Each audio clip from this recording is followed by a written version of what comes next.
Hello student, इस video में class 10th chapter metals and non metals का most important topic occurrence of metal के बारे में पढ़ेंगे। बोर्ड एग्ज़ाम के अकॉर्डिंग ये एक बहुत ही इम्पॉर्टेंट टॉपिक है। हम लोगों की लाइफ में बहुत सारे मेटल्स का यूज़ होता है, जैसे सिल्वर, गोल्ड, प्लेटिनम। इन सब मेटल का यूज़ ज्वेलरी बनाने के लिए, आयरन मेटल का यूज़ ऑब्जेक्ट बनाने के लिए, एल्यूमिनियम, कॉपर मेटल का यूज़ वायर बनाने के लिए। तो बहुत सारे मेटल्स हैं जो हमारी डेली लाइफ में यूज़ होते हैं। तो इस वीडियो में ये समझेंगे कि ये जो मेटल्स होते हैं वो हमें कहाँ से फाइंड होते हैं और किस फॉर्म में फाइंड होते हैं। तो अकरेंस ऑफ मेटल जो है या जो मेटल होते हैं वो कहाँ से प्राप्त होते हैं वो समझना है। तो मेटल्स जो होते हैं वो अर्थ क्रस्ट से फाइंड होते हैं और अर्थ क्रस्ट मेटल का एक बहुत बड़ा सोर्स होता है। The earth crust is the major source of metal. अब अर्थ क्रस्ट से ये जो मेटल मिलते हैं वो दो फॉर्म में मिलते हैं। कुछ मेटल्स होते हैं जो फ्री स्टेट में मिलते हैं और कुछ मेटल होते हैं जो कंबाइंड स्टेट में मिलते हैं।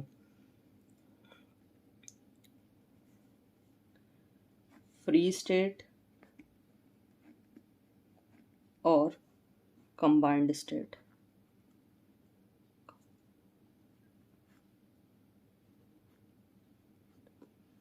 फ्री स्टेट का दूसरा नाम नेटिव स्टेट भी होता है।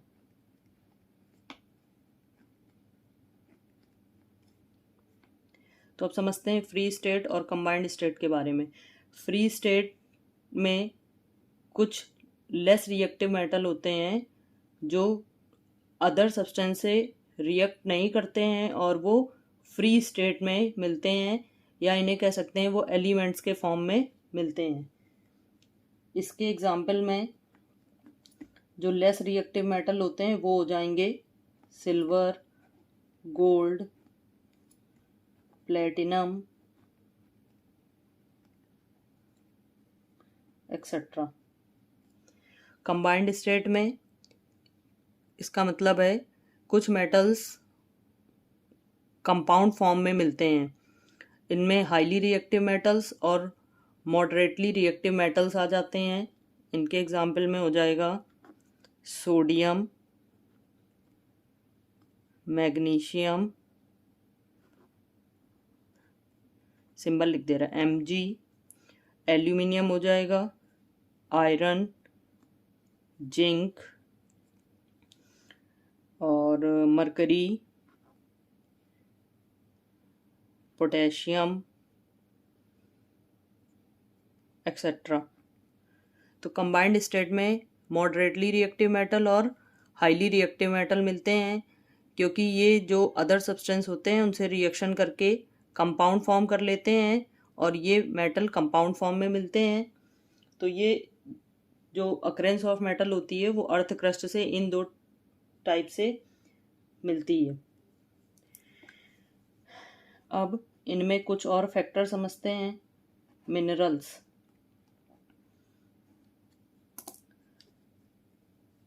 अर्थ क्रस्ट से कुछ नेचुरल मटेरियल मिलते हैं जिनमें मेटल या मेटल के कंपाउंड प्रेजेंट होते हैं, उन्हें मिनरल्स कहा जाता है। Those natural materials in which metals or their compounds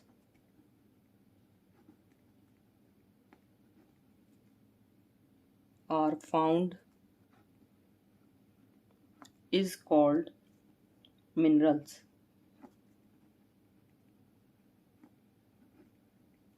अब एक अगला फैक्टर और होता है इसमें ओर के बारे में समझते हैं। अब यहाँ पर जितने भी नेचुरल मटेरियल होते हैं उनमें मेटल या उनके कंपाउंड प्रेजेंट होते हैं या फाउंड होते हैं, उनको मिनरल्स कहा जाता है।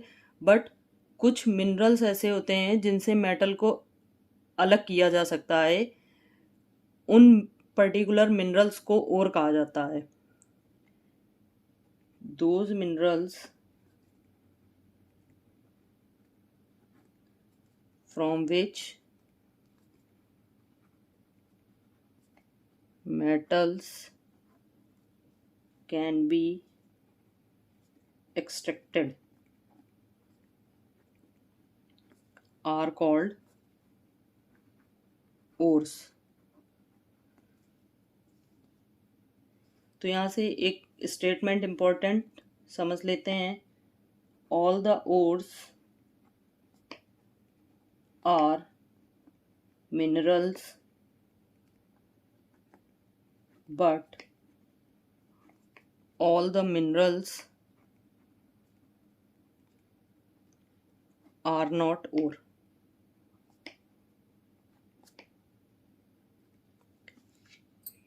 क्योंकि कुछ पर्टिकुलर मिनरल्स होते हैं जिनसे मेटल एक्सट्रैक्ट किए जाते हैं, उन्हें ओर कहा जाता है। तो सारे ओर तो मिनरल हो सकते हैं बट मिनरल्स ओर नहीं होते हैं। अब यहाँ पर कुछ ओर्स के बारे में समझ लेते हैं। सम ओर्स आर,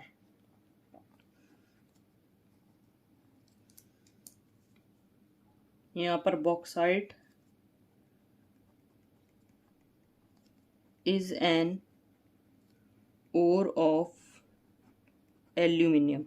एल्यूमिनियम मेटल का ओर होता है बॉक्साइट, इसका फॉर्मूला होता है Al2O3। और hematite is an ore of iron metal, इसका फॉर्मूला होता है Fe2O3। समझ लेते हैं calamine, it is an ore of zinc metal, ये होता है जिंक कार्बोनेट के फॉर्म में ZnCO3। एक होता है जिंक ब्लेंड, ये भी जिंक मेटल का ही ओर है, इसमें जिंक जो होता है वो सल्फाइड फॉर्म में होता है, सल्फाइड कंपाउंड में। एक समझ लेते हैं शिनेबार, सिनेबार ये ओर होता है पर्टिकुलर मरकरी मेटल का। तो इसमें मरकरी जो होता है वो सल्फाइड के फॉर्म में सल्फाइड कंपाउंड के फॉर्म में होता है HgS। तो ये कुछ इम्पोर्टेंट ओर हो गए, और ये ओर, इन ओर्स से किन मेटल को फाउंड किया जाता है वो भी समझ लिया। अब समझते हैं मेटलर्जी क्या होती है, अगला topic.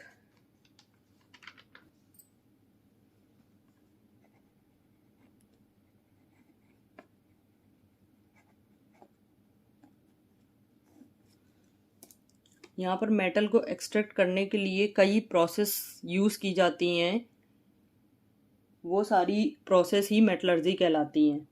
The various processes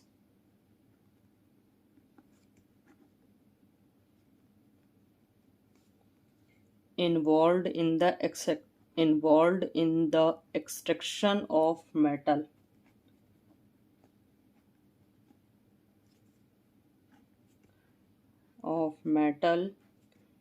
is known as metallurgy।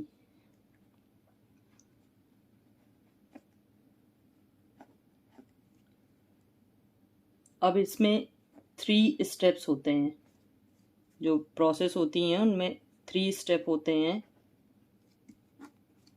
कौन कौन से समझ लेते हैं। सबसे पहले ओर को कंसंट्रेट किया जाता है, तो कंसंट्रेशन ऑफ ओर, कंसंट्रेशन का मतलब ओर को प्योर किया जाता है। ओर में जो भी इम्प्योरिटीज़ वगैरह होती हैं उनको रिमूव किया जाता है और उससे ओर जो है वो कंसंट्रेट हो जाता है। दूसरा है कन्वर्जन ऑफ कंसंट्रेटेड ओर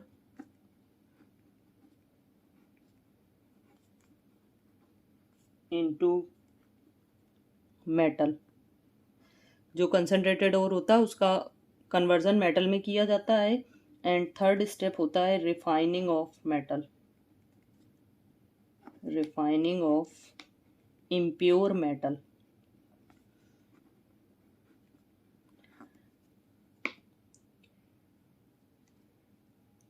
इसमें से सबसे पहला कंसंट्रेशन ऑफ ओर समझते हैं। कंसंट्रेशन ऑफ ओर,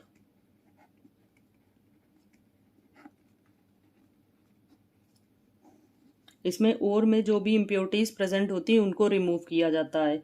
तो यहाँ पर एक फैक्टर आ जाता है गैंग्यू।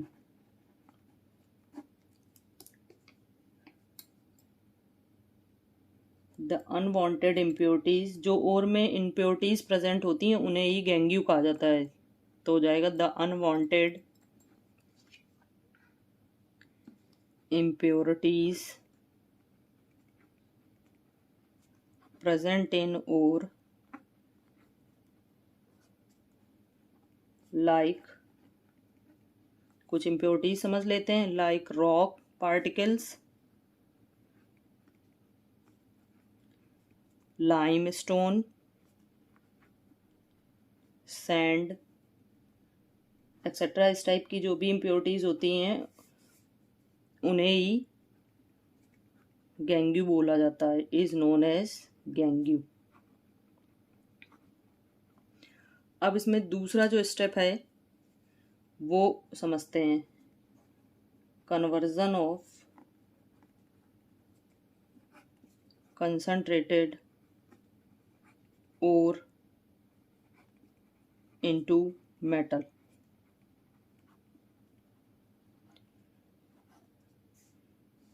जो कंसंट्रेटेड ओर है उनका मेटल में कन्वर्जन कैसे किया जाता है।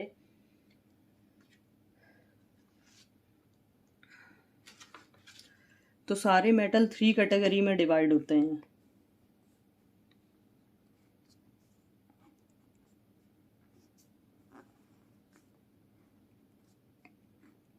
कुछ मेटल होते हैं हाईली रिएक्टिव, कुछ मेटल होते हैं मीडियम रिएक्टिव, और कुछ होते हैं लेस रिएक्टिव। यहाँ से हाईली रिएक्टिव मेटल्स जो होते हैं उनका एक्सट्रैक्शन सिंपली उनके मॉल्टेन स्टेट को लेकर के उनमें इलेक्ट्रिसिटी पास करा दी जाती है और मेटल फाउंड हो जाता है। तो इलेक्ट्रोलिसिस ऑफ मॉल्टेन क्लोराइड और ऑक्साइड,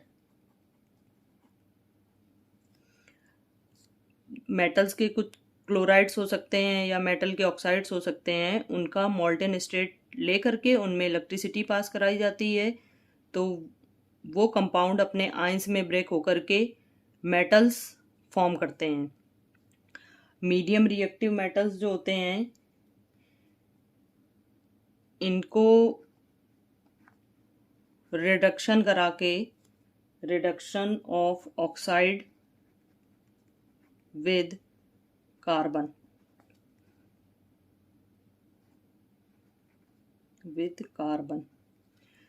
मीडियम रिएक्टिव को, जो भी मीडियम रिएक्टिव मेटल होते हैं उनके मोस्टली जो ओर होते हैं वो या तो कार्बोनेट फॉर्म में होते हैं या फिर सल्फाइड फॉर्म में होते हैं।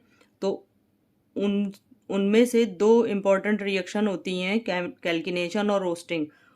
उन दोनों रिएक्शन के द्वारा कार्बोनेट ओर को ऑक्साइड में कन्वर्ट किया जाता है और सल्फाइड ओर को भी ऑक्साइड में कन्वर्ट किया जाता है।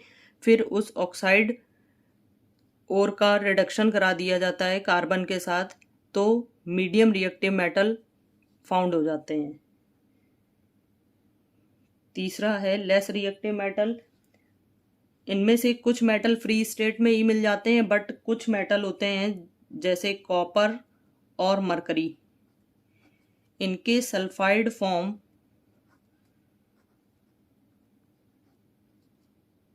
को हीट करके मेटल फाउंड किया जाता है।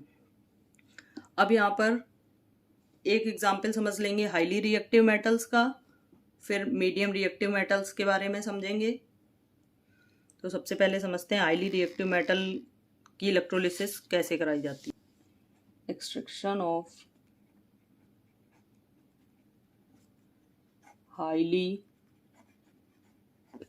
रिएक्टिव मेटल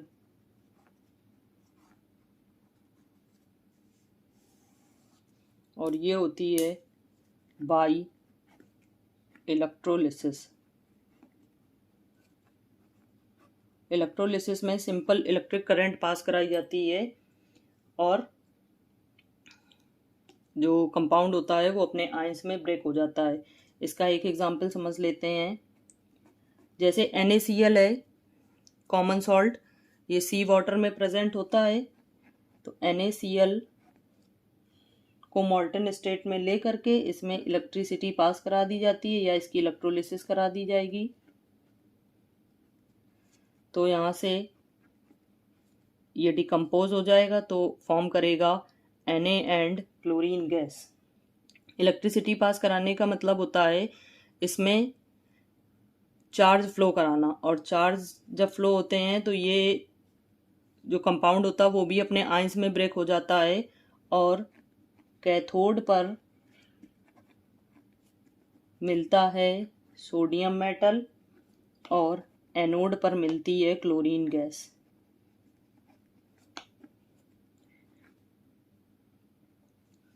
ऐसे ही KCl का कराया जा सकता है, Al2O3 एल्यूमिनियम ऑक्साइड का भी कराया जा सकता है, और भी कई एग्जाम्पल हाईली रिएक्टिव मेटल के इसी तरीके से दिए जा सकते हैं।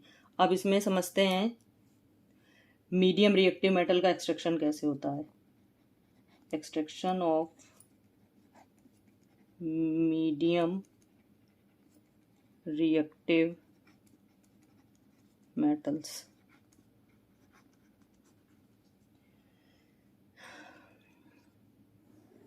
मीडियम रिएक्टिव मेटल में आ जाते हैं जिंक, आयरन, Fe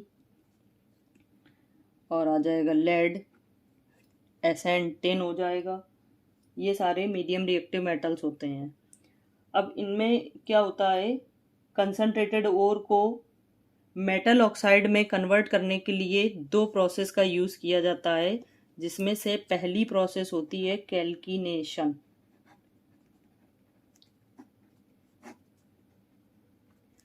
इस प्रोसेस में किसी भी मेटल का कार्बोनेट ओर होता है, कार्बोनेट ओर,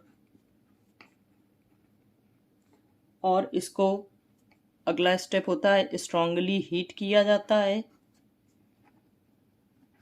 और एक चीज़ इसमें कंडीशन होती है एब्सेंस ऑफ एयर। तो जो कार्बोनेट ओर होता है वो कन्वर्ट हो जाता है, कार्बोनेट ओर कन्वर्टेड इनटू मेटल ऑक्साइड। अब यहाँ पर इसका एक एग्जांपल समझ लेते हैं। जिंक कैलेमाइन या कैलेमाइन ओर है जिंक मेटल का, जो होता है जिंक कार्बोनेट ZnCO3। इसको स्ट्रांगली हीट किया जाता है in the absence of air, तो ये डिकम्पोज हो जाता है जिंक ऑक्साइड और कार्बन डाइऑक्साइड में। अब इसकी दूसरी प्रोसेस समझ लेते हैं जिसमें सल्फाइड ओर से मेटल ऑक्साइड फाइंड किया जाता है। उस दूसरी प्रोसेस का नाम होता है रोस्टिंग।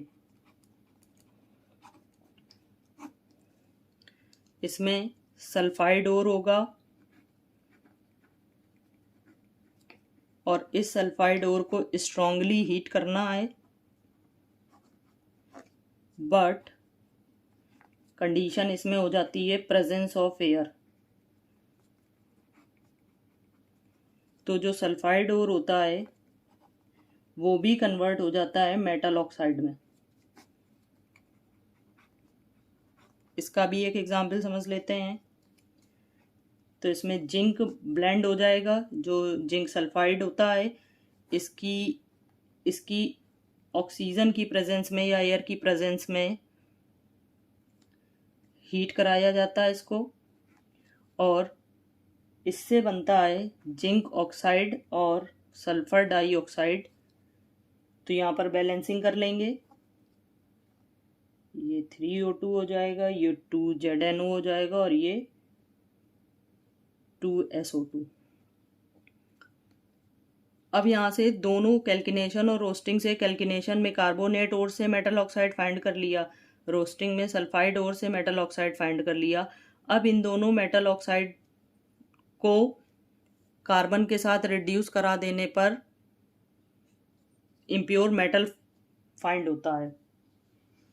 तो अगला स्टेप होता है reduction of metal oxide with carbon.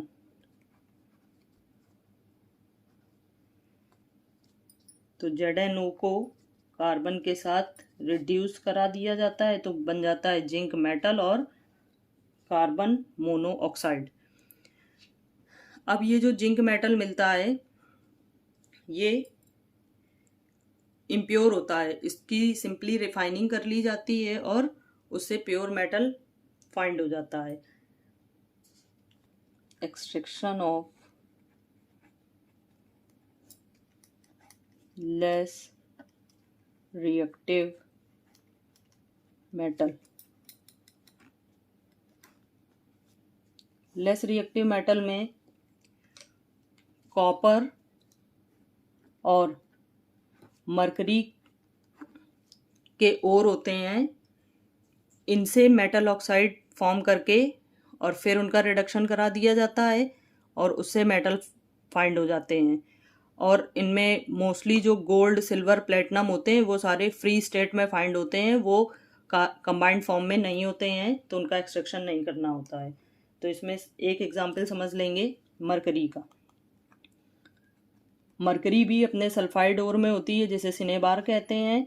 Simply इसकी भी रोस्टिंग करा दी जाती है in the presence of air. इसको स्ट्रांगली हीट किया जाता है या इसकी रोस्टिंग करा दी जाती है, तो इससे मिलता है mercury oxide plus sulphur dioxide.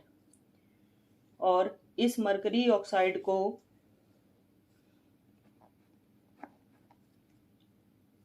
Heat कर दिया जाता है 300 डिग्री सेल्सियस पर।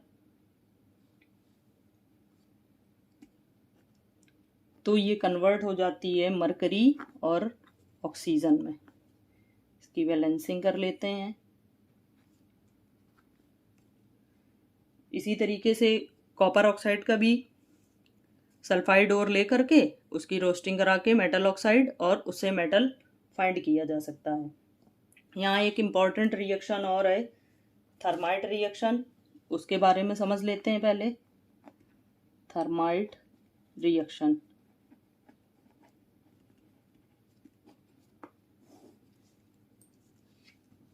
जो आयरन ऑक्साइड होता है उसका रिडक्शन पर्टिकुलर एल्यूमिनियम मेटल से कराया जाता है, तो उससे आयरन मेटल फाउंड होता है। तो यहाँ हो जाएगा Fe2O3, इसका एग्जाम्पल ही डायरेक्ट समझ लेते हैं, प्लस एल्यूमिनियम मेटल। आयरन से एल्यूमिनियम मेटल जो है हाईली रिएक्टिव होता है, तो इसके ऑक्सीजन को वो डिस्प्लेस करा देगा और यहाँ से बन जाता है Al2O3 प्लस आयरन। इसी रिएक्शन को थर्माइट रिएक्शन कहा जाता है और इसका यूज़ होता है किसी भी आयरन ऑब्जेक्ट में जो क्रैक आ जाते हैं उनको ठीक करने के लिए। तो एग्जांपल में समझ लेते हैं, वेल्डिंग के लिए इसका यूज़ होता है। वेल्डिंग ऑफ रेलवे ट्रैक्स या iron object.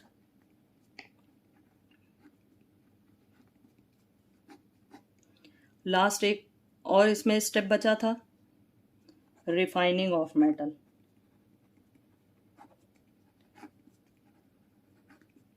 Refining of metal में सबसे ज़्यादा यूज़ होने वाली प्रोसेस होती है, most useful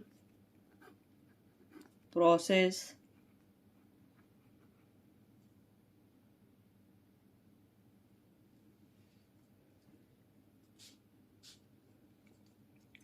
electrolytic refining.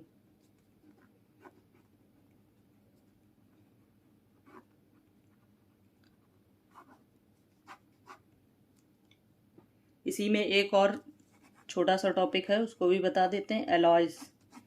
Alloys जो होते हैं वो मिक्सचर होता है टू और मोर मेटल्स का, और मिक्सचर भी जो होगा वो होमोजीनियस मिक्सचर होगा। होमोजीनियस मिक्सचर ऑफ टू और मोर मेटल्स। एलॉय हो जाएंगे। एग्जाम्पल में ब्रास, स्टील, सोल्डर एक्सेट्रा, बहुत सारे एलॉय होते हैं। और एक इसमें पर्टिकुलर एलॉय होता है अमलगम। अमलगम में अदर मेटल्स तो होते ही हैं, बट कॉमन मेटल होता है मरकरी। तो it is N alloy of mercury metal with other metals.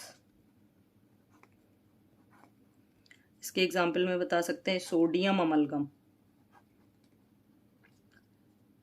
Sodium का मरकरी के साथ मिक्सिंग कर दिया जाएगा तो जो भी एलॉय बनेगा उसको कहेंगे sodium amalgam. Okay, thank you. इसके जो भी टॉपिक्स बचे हुए हैं वो आपके नेक्स्ट वीडियो में कंप्लीट किए जाएंगे।